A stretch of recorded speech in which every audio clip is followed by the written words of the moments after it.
الرحمن الرحيم فأما من طغى وآثر الحياة الدنيا فإن الجحيم هي المأوى وأما من خاف مقام ربه ونهى النفس عن الهوى فإن الجنة هي المأوى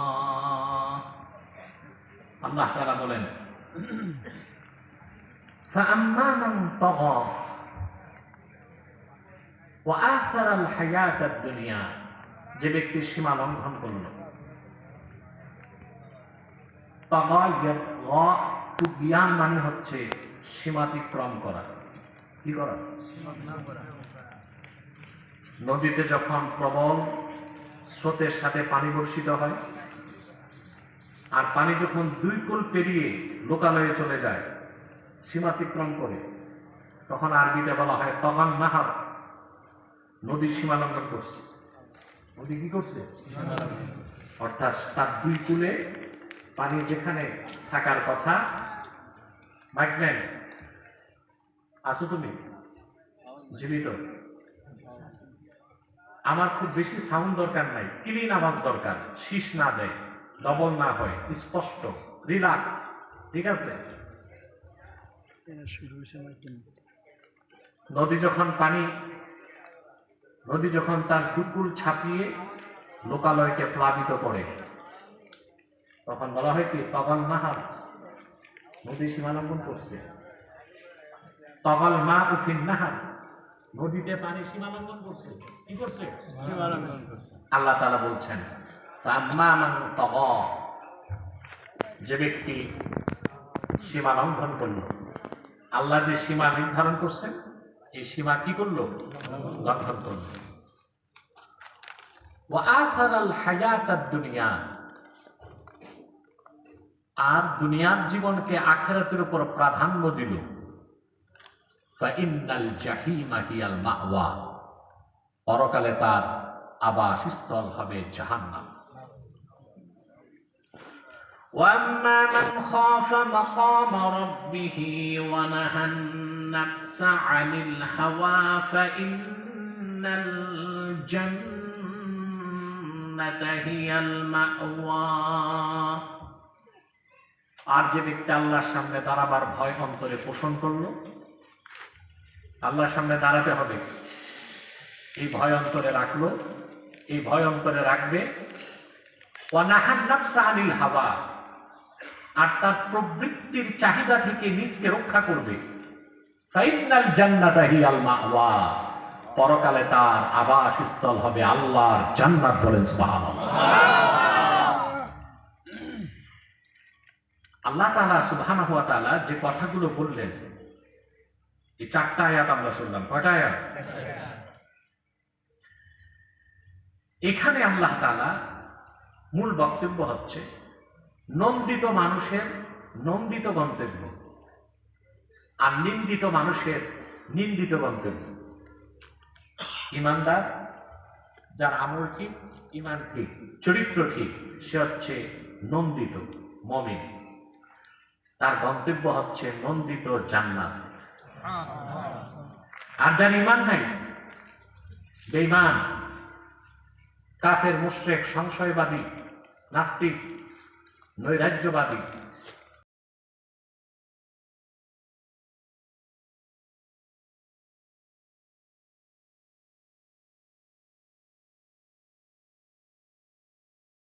সুন্দর করে মানুষের ক্লাসিফিকেশন করেছেন, শ্রেণীবিন্যাস করেছেন। সুবহানাল্লাহ। আল্লাহ রাব্বুল আলামিন বলেন ইন্নাল্লাযীনা কাফারু মিন আহলিল কিতাব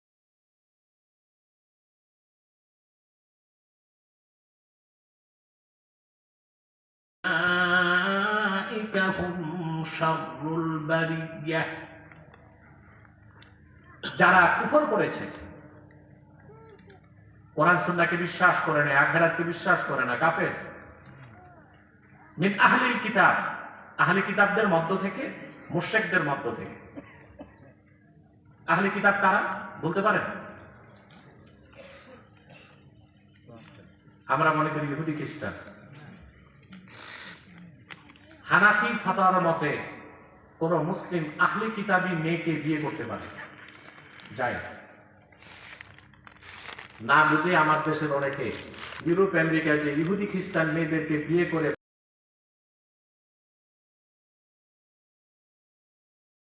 বিষয় আল্লামা বদরুদ্দিন আইনি রাহমাতুল্লাহ বুখারী শরীফের ব্যাখ্যা গ্রন্থে সংজ্ঞা দিয়েছেন। আহলে কিতাব কারা? আল্লাযীনা সাদ্দাকু বিত-তাওরাতি ওয়াল ইনজিল, যারা তাওরাত ও ইনজিলকে বিশ্বাস করে তারাই আহলে কিতাব। সমগ্র পৃথিবীতে এখন তাওরাতও নাই, ইনজিলও নাই। যেটা আছে old testament, new testament, Bible, এটা তাওরাতও না, ইনজিলও না। অতএব তাওরাত ইনজিলও নাই, আহলে কিতাবও নাই, আছে নিখাত ইহুদি এবং আল্লাহ তাআলা বলেন যারা কুফর করেছে আহলে কিতাব থেকে এবং মুশরিকদের মধ্য থেকে, তাদের অবস্থান হচ্ছে জাহান্নাম, চিরকাল সেখানে তারা থাকবে। উলাইকা হুম শাররুল বারিয়া, আর তারা হচ্ছে নিকৃষ্ট সৃষ্টি।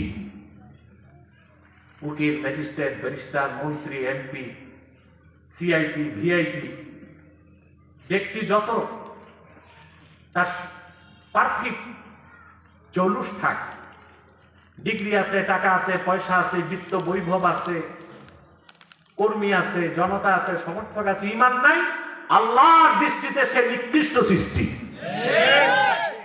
সে কি নিকৃষ্ট সৃষ্টি। কেমন নিকৃষ্ট? আরেক জায়গায় আল্লাহ বলে দিয়েছেন,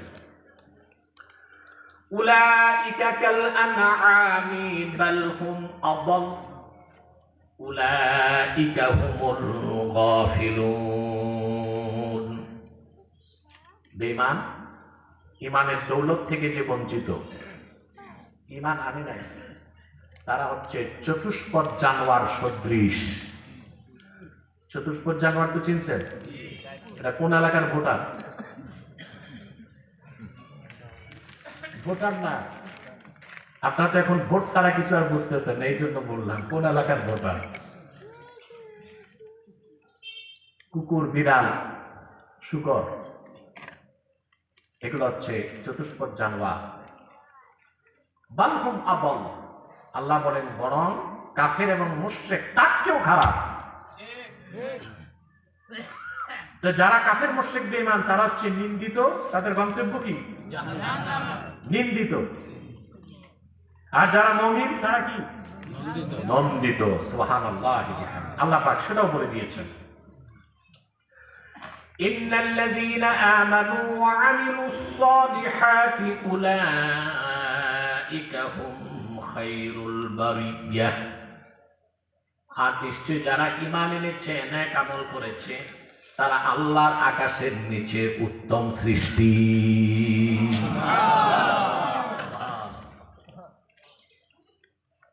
উত্তম সৃষ্টি।